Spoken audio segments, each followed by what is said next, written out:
Hey there, fellow educators. Welcome. Today, we're going to tackle three of the biggest and, let's be honest, most annoying headaches we all face in the English classroom. And we're not talking about abstract theory here. We are jumping straight into practical, real-world solutions you can literally use tomorrow. So let's dive right in. So take a look at this. I'm willing to bet that at least one of these situations feels familiar. Maybe a little too familiar, right? Just think about your classroom for a second. Do you see any of your students here? You know this scene all too well. On one side of the room, you've got the advanced student who's finished everything, they're miles ahead, probably scrolling on their phone out of sheer boredom. And right next to them is the student who is totally lost, completely overwhelmed, and just about ready to give up. And then, of course, there's that quiet student. You know the one. You can see it in their eyes that they have the answer, but the simple thought of saying it out loud in front of everyone just makes them completely freeze up. Total panic. And yes, the age-old question. A student is finally speaking, they're building up their confidence, they're in the flow, and then they make a grammar mistake. Do you jump in and fix it right then and there, potentially shattering that confidence? Or do you just let it slide? This is the tightrope we walk every single day, and it's what we're going to untangle today. Okay, so let's start with that first one, the unbalanced classroom. We have all been there. You might have a 15-year-old who's a total grammar whiz sitting in the same room as a 35-year-old professional who's just starting out. It can feel like a recipe for disaster, but I promise you, there's a truly brilliant solution. So here's the fundamental problem, right? You're constantly walking this line between boring your advanced students to tears or completely overwhelming and frustrating your beginners. It's a really tough balance to strike. But the solution isn't about you working harder, it's about grouping your students more strategically. And that solution is something called peer teaching. Now, instead of you being the only expert at the front of the room, you turn your advanced students into your allies. You make them your co-teachers. When you do this, you empower them, and you create a much less intimidating, much safer space for their peers to practice. So here's exactly how you put this into action. It's a simple plan. First, you create strategic pairs. Put an advanced student with a beginner. Then, and this is key, you actually empower them. Say the words out loud. Maria, today you are my co-teacher. Your job is to help Carlos practice this dialogue. Give them one clear, focused task. And then, this is the most important part, get off the stage. Stop being the center of attention. Your new job is to walk around the room, listen, and just facilitate their face-to-face interaction. Okay, on to problem number 2.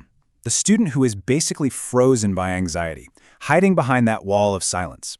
Now, our first instinct as teachers is often to push them, right? To put them on the spot and say, come on, you can do it, I know you know it. But what if I told you that our good intention push is actually making things so much worse? You see, there's a concept in language acquisition called the affective filter.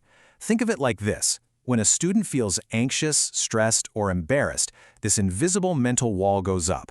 And when that filter is high, it doesn't matter how amazing your lesson is. Nothing is getting through. So our real job as teachers isn't just to teach grammar, it's to lower that filter. And the solution for this is a beautiful technique called scaffolding. So, instead of asking a student to jump off a cliff, you build them a ladder, one rung at a time. Step 1, the lowest, safest rung. A simple yes or no question. Do you wake up at 7? All they have to do is nod or say yes. Boom, that's a tiny success. Their filter goes down a little. Step 2, an either-or question. Do you wake up at 7 or at 8? You've literally given them the words. All they have to do is choose. Now, and only now, after building that foundation of confidence, can you go to step 3, the open question. So what time do you wake up? You see? You've guided them to a point where they are actually ready to produce language. And that leads us perfectly into our final challenge for today, the correction conundrum. This is all about finding that delicate balance between accuracy, getting the grammar right, and fluency, which is really about building confidence and just keeping the conversation flowing. So picture it. The student who never speaks, the one you've been working on for weeks, finally raises their hand. They volunteer to answer a question, and they say, "She don't play soccer." Inside your head, the grammar alarm is just blaring, right? It's wrong. It should be doesn't. So what is your move in that split second? Do you interrupt them and correct it on the spot? Doesn't. Or do you bite your tongue, let them finish their thought, and just make a little note? This single decision, right here, can be the difference between a student who tries again and one who never speaks voluntarily again. The answer, especially when students are in fluency activities like role plays or free conversation, is deferred correction. Let me be really clear about this. Probably the worst thing you can do when a student is finally finding their voice is to interrupt them to correct a grammar point. It's like a wrecking ball to their momentum and their confidence.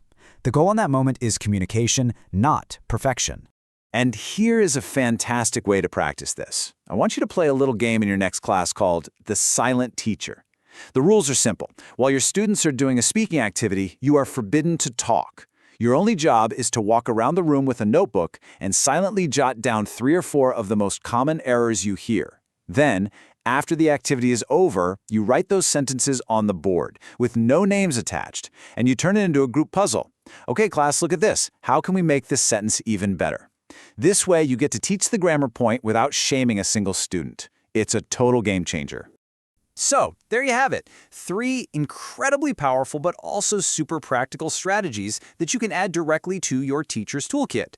These aren't just ideas to think about, these are concrete actions you can take to literally transform the atmosphere in your classroom this week.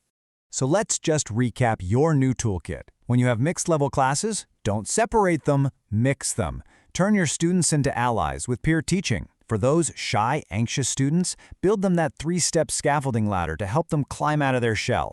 And when it comes to correcting errors during fluency practice, become the silent teacher. Note the errors and correct them later, as a team. And I really want to leave you with this final thought because it's so important.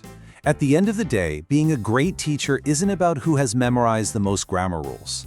It's about who knows how to manage the complex psychology of the classroom.